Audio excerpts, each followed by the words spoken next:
굿TV 시청자 여러분들, 전세종 목사입니다. 훈민복음, 세상을 깨우는 말씀에 오신 것을 환영합니다. 오늘도 귀한 분들 패널로 참여해 주셨습니다. 반갑습니다. 안녕하세요. 반갑습니다. 반갑습니다. 우리가 지난 시간에는 엘리트 청년으로 성장한 사울이 교회를 박해한 부분에 대해서 살펴보았습니다. 네. 또한 그가 다메섹으로 사람들을 붙잡으려고 올라갔는데 그곳에서 부활하신 예수님을 만난 것까지 저희들이 같이 살펴보았습니다. 네. 오늘은 이방인을 위한 사도로 거듭나다, 그런 제목으로 같이 말씀을 나누도록 하겠습니다. 지난번에 우리가 사울이 살기가 등등해서 다메섹으로 올라간 장면에서 살기가 등등하다. 다시 들어도 그렇죠. 네. 그렇게 이제 다메섹으로 올라가고 있었는데 네. 그의 계획을 따라 움직였지만 바로 그 순간이 하나님의 계획이 역사하시는 시간이었다 하는 것을 살펴보았습니다.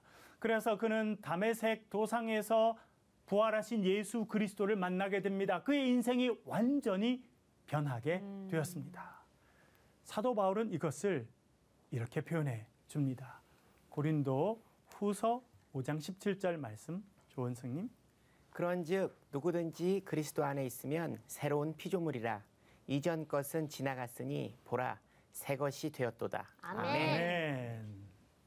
아주 중요한 신학적인 선언이 여기에 들어가 있습니다. 사도 바울은 여기서 특별한 표현을 사용하고 있는데요. 누구든지 그리스도 안에 있으면 이라고 말합니다. 여기 그리스도 안에라고 하는 표현입니다. 이 표현은 사도 바울을 이해함에 있어서 핵심적인 표현 중에 하나입니다. 그리스도 안에. 그러면 이것이 어떤 의미인지 우리가 살펴보겠습니다. 첫 번째, 그리스도 안에라고 하는 것은 그리스도와 연합되어서 하나 된다라고 하는 의미를 가지고 있습니다. 바울은 다메섹 도상으로 올라가다가 예수님을 만나게 됩니다. 예수님의 음성을 듣게 되고 사울아, 사울아, 자기를 부르시는 예수님의 음성을 듣게 됩니다. 그때 그는 예수님을 만나는 경험을 하게 됩니다. 그리고 예수님과 자기가 하나 되는 경험을 하게 되었습니다. 그것을 예수님과의 신비로운 연합, 하나됨이라고 말할 수 있겠습니다. 그는요, 예수 그리스도를 만나게 되고 예수 그리스도와 하나가 되는 경험을 하게 됩니다. 그리고 자기가 예수님께서 달리셨던 십자가에 같이 달리는 경험을 하게 됩니다. 그래서 그는 갈라디아서 2장 20절에서 이렇게 말합니다. 강윤지님. 네. 내가 그리스도와 함께 십자가에 못 박혔나니 그런즉 이제는 내가 사는 것이 아니요 오직 내 안에 그리스도께서 사시는 것이라. 이제 내가 육체 가운데 사는 것은 나를 사랑하사 나를 위하여 자기 자신을 버리신 하나님의 아들을 믿는 믿음 안에서 사는 것이라. 아멘. 대단히 중요한 신학적인 고백이 여기에 들어가 있습니다. 내가 그리스도와 함께 십자가에 못 박혔다고 말합니다. 여러분, 사도 바울은 언제 십자가 못 박혔습니까? 안 박혔어요. 그런데 그렇죠. 예수 그리스도를 만나고 예수 그리스도와 하나 되는 경험을 하면서 그는 자기 자신을 어디서 발견하느냐면 십자가 위에서 발견합니다. 십자가에 달리신 예수 그리스도와 함께 자기가 십자가에 못 박혔다라고 고백하고 있습니다. 그래서 그는 이렇게 말하죠. 이제는 내가 사는 것이 아니요 내 안에 누가 사신다고요? 그리스도께서 사시는 것이라. 그리스도가 자기 안에 들어오신 거예요. 네. 그리고 자기도 이제 그리스도 안에서 자신을 발견하게 됩니다. 그리스도와 하나가 되었다라고 하는 것을 말해주고 있습니다. 그리고 그리스도께서 자기 자신에 오셔서 하시는 것은 무엇이냐면 사도 바울의 삶의 중심이 되시고 그의 삶의 주인이 되십니다. 지금까지 사도 바울의 삶에 그의 마음의 중심에 있었던 것은 무엇이었을까요? 율법이었어요. 그렇죠? 조상들의 전통이었어요. 네. 자기 자신이 주인이 됐어요. 네. 자기의 꿈과 욕망이 자기 자신의 중심에 있었습니다. 그러나 이제 예수 그리스도를 만남을 통해서 누가 오셨다는 겁니까? 누가 그 자리에 앉으셨다는 겁니까? 예수 그리스도가. 이제 예수 그리스도가 그를 다스리시는 그의 주인이 되었다라고 네. 하는 것을 고백하고 있는 것입니다. 여기서 우리는 그리스도 안에라고 하는 단어의 두 번째 의미를 알게 됩니다. 그것은 무엇이냐면 그리스도 안에 있다고 하는 것은 그리스도의 온전한 통치를 받는 자가 되었다라고 하는 뜻입니다. 말씀드린 것처럼 이제 그리스도께서 사도 바울의 중심에 오십니다. 주인이 되어주십니다. 이제 사도 바울은 예수 그리스도의 말씀에 순종하는 그리스도의 종이 된 것입니다. 그래서 자기가 육체를 입고 살아가지만 이것은 내 삶을 살아가는 것이 아니라 이제는 누구의 삶을 살아가는 것입니까? 예수 그리스도를 믿는 믿음 안에서 살아가는 것이다. 그렇게 고백하고 있는 것입니다. 이제는 예수 그리스도의 통치를 받는 예수 그리스도의 종이 된 것이고 예수 그리스도의 심부름을 하는 그리스도의 사도가 되었다라고 하는 것을 말해주고 있는 것입니다. 이렇게 다메섹에서 예수 그리스도를 만나게 됩니다. 예수 그리스도와 하나 되는 경험을 하게 됩니다. 예수 그리스도와 십자가에 매달리는 경험을 하게 됩니다. 예수님께서 자신의 삶의 주인이심을 그가 온전히 깨닫게 됩니다. 그러면서 그가 변합니다. 완전히 변해요. 뭐가 변하게 되었냐면 가치 체계가 바뀌게 됩니다. 사고가 바뀌었다는 거예요. 네. 관점. 자기와 세상을 바라보는 관점이 완전히 새로워졌다라고 하는 것을 이야기합니다. 이렇게 관점이 새로워진 것에 대해서 그는 이렇게 표현합니다. 갈라디아서 1장 15절 우리 박찬송님. 그러나 내 어머니의 태로부터 나를 택정하시고 그의 은혜로 나를 부르시니가. 아멘. 아멘. 바울이 이렇게 고백해요. 나의 어머니의 태로부터 나를 택정하셨다. 택정한다라고 하는 의미는 구분해서 따로 세웠다라고 하는 뜻입니다. 여러분 어릴 때 많은 장난감이 있지만 그중에 특별히 마음에 드는 거 어떻게 해요? 따로 이렇게 좋은 데다 두거나 그렇죠? 머리맡에 두거나 이렇게 따로 이렇게 뒀죠. 맞아. 그랬다는 거예요. 놀라운 것은 하나님께서 그 일을 언제 하셨다고 고백합니까? 어머니의 태로. 어머니의 태로부터.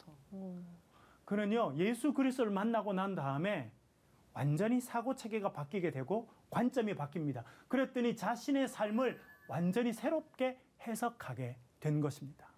오늘 이날을 통해서 내가 갑자기 바뀐 게 아니라 네, 이미 하나님께서 예비하셔서 네, 나를 지금까지 길러내셨다라는 그렇죠. 말씀인 거죠. 그렇죠. 그것을 이제 깨닫게 됐다는 거예요.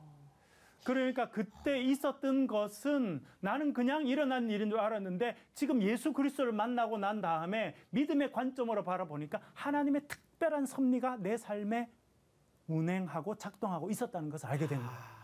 엘리트라서 생각하는 것도 다르네요. 그런 부분도 있었던 것 같습니다. 네. 그런 부분도. 어떻게 그가 그렇게까지 그런 생각을 것을 하죠? 보면서 빨리 이렇게 캐치하고 알게 된 거는 그런 부분이 있었어요.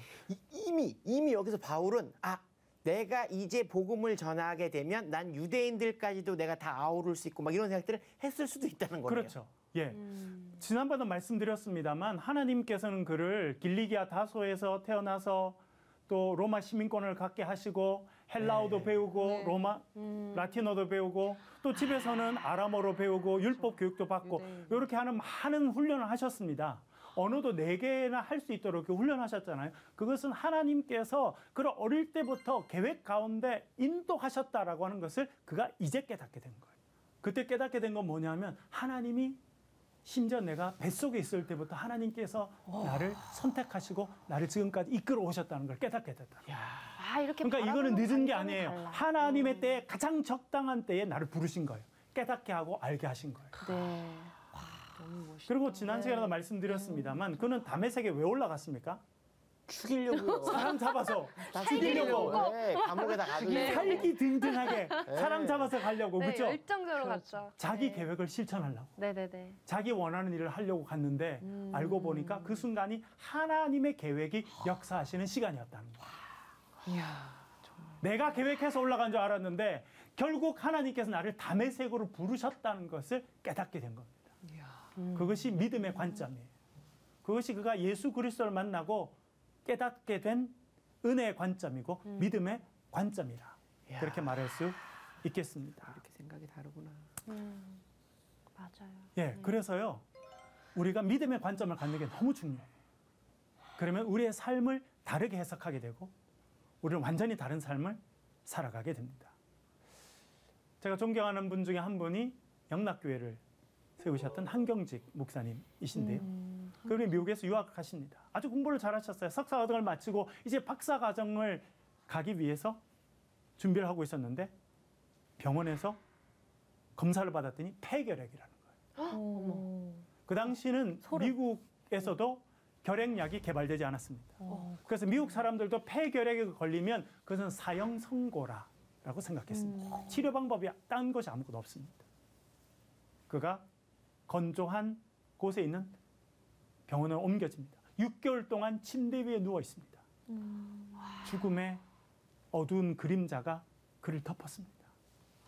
6개월 가족도 없는 곳에서 혼자 그는 죽음의 문턱에 서 있었던 것입니다. 그런데 그때 하나님께서 좋은 사람들을 보내셔서 자기를 치료하게 하시고 위로하게 하시는 것을 경험합니다. 결국 그가 다 치료됩니다. 아 진짜요? 그때 다행이다. 한경직 목사님은 이렇게 고백하십니다. 그 부분 책에 이렇게 나와 있는데요. 우리 조원성님 한번 읽어봐 주시기 바랍니다. 지금 돌이켜 생각해 보면 내가 앓는 중병도 하나님의 사랑의 결과임을 깨닫는다. 나를 좀 더 깨끗이 씻어 주시고자 신앙의 바른 길을 깨우쳐 주시고자 그리고 지식의 범위를 넓혀 주시고자 한 하나님의 사랑의 선물인 것이다. 아멘. 뭐라 그럽니까? 저는요 참 위대한 믿음의 사람이다. 네, 그렇죠? 맞아요. 폐결핵에 걸려서 아무도 자기를 알지 못하는 땅에서 혼자 죽어가는 그런 중병을 앓았는데 뭐라고 이야기하냐면 내가 앓은 중병도 하나님의 사랑의 결과다. 또 뭐라고 말합니까? 나를 더 깨끗하게 하시고 나를 깨우쳐 주시고 나의 지식의 범위를 넓혀 주시고자 한 하나님의 사랑의 선물이다. 폐결핵은요 죽을 병이 아니라 나를 저주하신 것이 아니라 하나님의 사랑의 선물로 주신 것이다. 네. 라고 고백하셨습니다. 여러분 이렇게 신앙의 관점을 갖게 되면 내 삶을 다르게 해석하게 됩니다. 우리의 삶이 완전히 달라지는 것이죠. 사도 바울이 그것을 경험하였던 것입니다.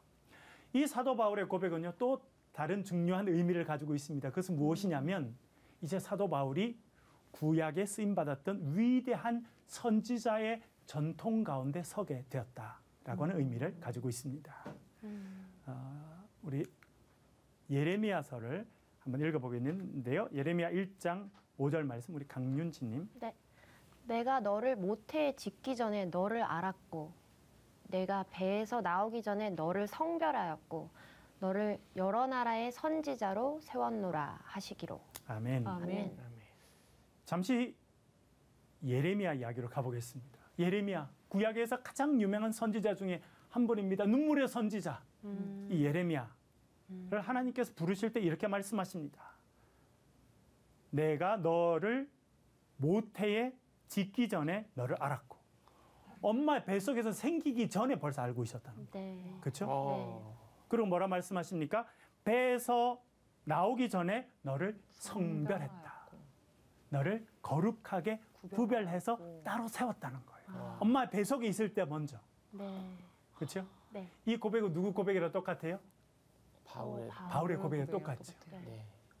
그러니까 이제 바울은 하나님께서 구약에 예레미야를 불러서 선지자로 세워주시고 하나님이 일을 맡기신 그 하나님께서 이제 자기를 부르셨다고 하는 걸 깨닫게 됩니다. 그 예레미야가 했던 그 일들을 이제 이 시대에 본인이 감당하도록 부르셨다는 것을 깨닫게 됩니다. 그리고 예레미야가 이렇게 말씀하시죠. 너를 여러 나라의 선지자로 세웠노라. 한 나라가 아니라 여러 나라, 이방 나라들을 위한 선지자로 세우셨다는 거예요. 사도 바울도 하나님께서 자기를 부르셔서 이제 어디로 보내실 것이다? 세상 열방으로. 여러 나라로 보내실 것이라고 하는 것을 그가 알게 된 것입니다. 그래서 그렇게 고백을 하고 있습니다. 그래서 결국 사도 바울은 이렇게 이제 이야기하는데요. 우리 갈라디아서 1장 16절 말씀 박찬성님. 그의 아들을 이방에 전하기 위하여 그를 내 속에 나타내시기를 기뻐하셨을 때에 내가 곧 혈육과 의논하지 아니하고. 아멘. 아멘. 뭐라고 말합니까? 그의 아들을 어디에 전하기 위해서요? 이방에 이방에. 전하기 위하여. 그러니까 유대인에게 아니에요. 자기는 유대인이지만 유대인이 아니고 하나님께서 나는 이제 어디로 보내신다? 열방으로.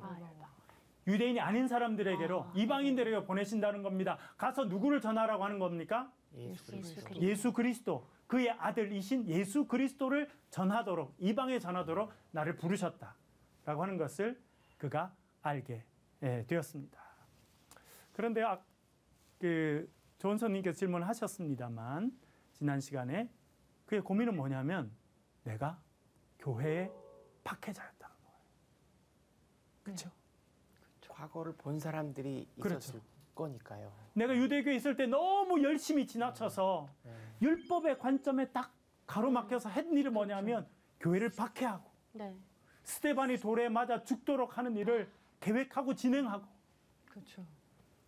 예수 믿는 사람들을 붙잡아서 감옥에 집어넣고 그 일이 내가 잘하는 일인 줄 알고 했다는 거예요. 그것이 하나님을 위한 일인 줄 알고 했다는 겁니다.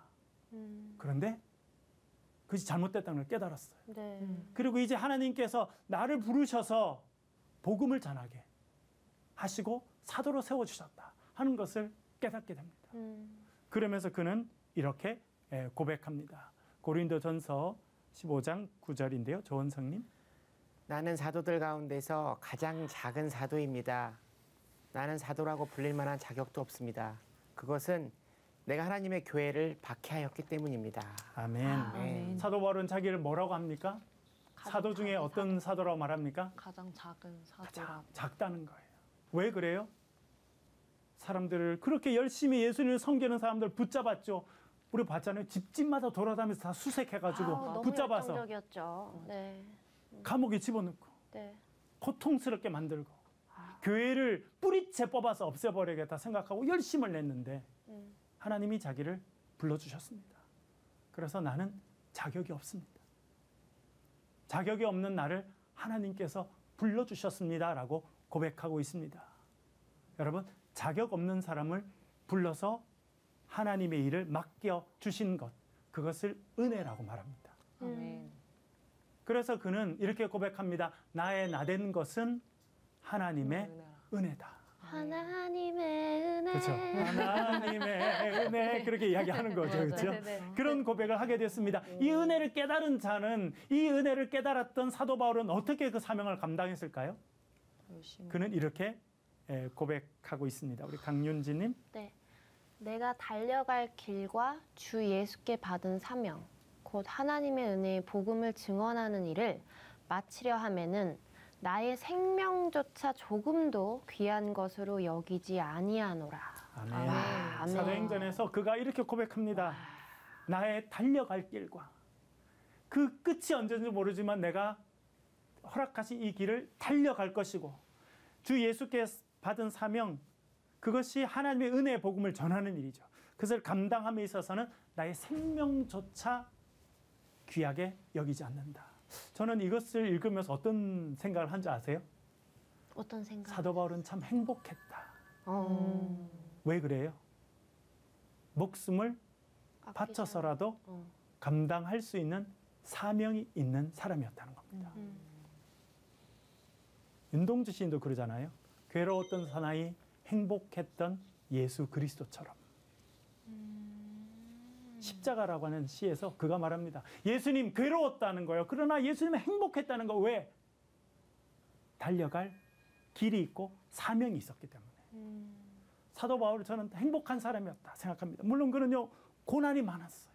외로웠어요. 힘들었어요. 그러나 이런 관점으로 보면요, 그는 행복한 사람이었습니다. 왜? 목숨을 바쳐서라도 할 일이 있고 그 일을 인간이 맡겨도 기쁜 일이고 어느 단체에서 맡겨도 기쁜 일인데 이 사명은 누가 주신 거예요? 하나님 아버지. 하나님께서, 부활하신 예수님께서 자기에게 맡겨주셨습니다. 그 사명을 감당하는 인생이 되니 그는 행복한 인생을 살았겠구나, 그런 생각을 해보게 됩니다. 이처럼 하나님께서는 박해자였던 그를 전도자로 바꿔주십니다. 박해자에서 전도자로. 그 인생이 완전히 바뀌게 된 것이죠. 그런데 그걸 이해하지 못했던 사람들이 있었습니다. 그렇죠?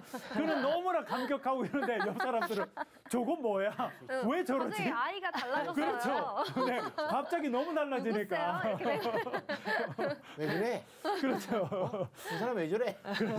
그렇게 한 사람들도 있었다는 겁니다. 그게 대해서 사도 바울은 이렇게 말해주고 있습니다. 갈라디아서 1장 22절부터 24절인데요. 박찬성님. 그리스도 안에 있는 유대의 교회들이 나를 얼굴로는 알지 못하고 다만 우리를 박해하던 자가 전에 멸하려던 그 믿음을 지금 전한다 함을 듣고 나로 말미암아 하나님께 영광을 돌리니라. 아멘. 이런 바울의 이야기가 쭉 소문이 난 겁니다. 그래서 사람들이 그 당시는 뭐 이제 지금 같은 게 없으니까 얼굴을 보기는 어려웠을 거 아니에요. 그러나 소문은 마련에게 퍼지니까 야, 소문을 들어보니까 그 예수 믿는 사람 잡아서 감옥에 집어넣고 뭐 죽이고 그 사람이 복음을 전한다며? 와, 진짜인가? 그 오히려 무서워하지 않았을까요? 속일 수도 듣는 있다. 사람들은? 그렇죠. 그러니까 일부러 그렇게 들어가서 그렇죠. 죽이려고 하잖아요. 그렇죠. 그럴 수도 스파이처럼. 있었겠다. 스파이처럼 그렇게 가면 쓰고 들어와서 우리 가면 한번 취재. 그렇죠. 그렇죠. 그랬을 사람들이 그래서 사실은 그 나중에 바울을 만나기 꺼려합니다. 그럴 것 같아. 죠 좀 죽을까 무서운 봐. 사람이니까. 죽을까 봐. 예. 그렇잖아. 아, 이 사람 우리가 전력을 아는데 이렇게 생각하죠. 그렇죠. 근데 나중에 바나바라는 사람이 그를 데리고 와서 그를 소개하는 그런 역할을 이제 나중에 감당하게 되는데요. 그는 이렇게 말합니다. 제일 마지막에 뭐라 그러냐면 사람들이 그 이야기를 듣고 어떻게 했다는 거예요. 24절에 보니까 나로 말미암아 하나님께 영광을 돌렸다는 거예요. 저 사람 보니까 하나님 살아계시네. 하나님께 영광을 돌려드리자. 그런 인생이 되면 아멘. 얼마나 좋겠습니까? 아멘. 여기 있는 여러분들이 그런 인생으로 쓰임 받으시기를 아멘. 바랍니다. 아, 바울처럼요. 네, 그렇죠. 바울처럼. 전에 교회를 좀 핍박하시거나 그렇게 하셨으면 이렇게 쓰임 받을 가능성이 더 많아요. 아 진짜요? 제가 그렇잖아요. 핍박했었습니다. 아, 예. 네, 그랬어요? 교회 핍박했었어요. 아, 그렇죠. 예. 그러면 이제 준 바울이 될 가능성이 많네요. 아멘. 조광울 씨. 조광울 씨.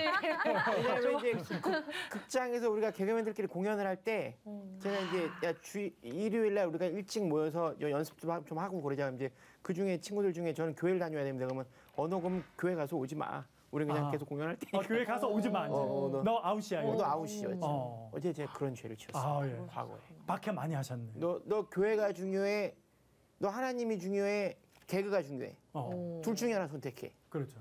제가 그런 짓을. 오빠가 그랬다고? 그럼요, 제가 그랬었어요. 안 믿겨져요. 아, 정말로. 박해 많이 하셨네요. 자격이 있어요. 예. 오, 큰일 났다. 진짜 대박. 그래서 이 교회를 박해했던 그 박해자를 하나님이 부르셔서 변화시켜 주셔서 네. 전도자가 되게 하셨고 네. 그는 그 사명을 목숨을 다해서 감당하는 그런 인생을 살아갔다. 그렇게 말해주고 있습니다. 오늘 공부는 여기까지 하도록 할게요. 질문 있으시면.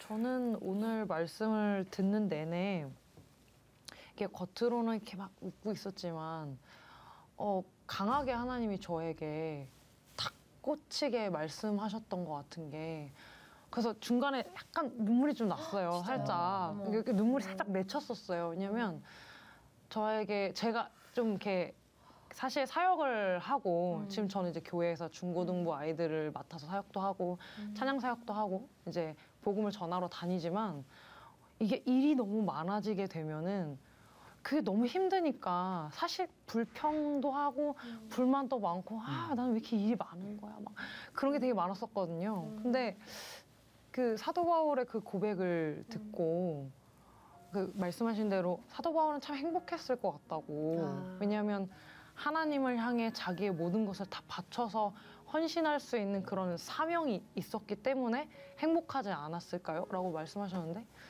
제가 그렇게 살고 있지 않은 것 같아가지고 그래서 하나님 저한테 너는 그렇게 너가 부족하지만 내가 너를 사용하려고 너를 택했는데 불평만 하고 있으면 어떡하니.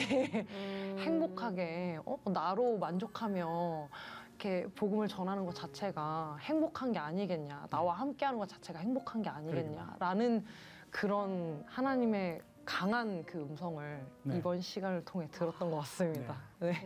아멘. 아멘. 감사합니다. 너무 감동했던. 네. 네, 정말 하나님께서 우리에게 일을 맡기시고 정말 사명을 감당할 수 있는 길로 인도해 주신 그 자체가 은혜고 기쁨이라 이렇게 생각됩니다. 네. 감사하고요. 우리 다음 시간에는 바울의 예루살렘 방문에 대해서 같이 공부하도록 하겠습니다. 오늘 함께 해주셔서 감사합니다. 고맙습니다. 감사합니다. 수고하셨습니다.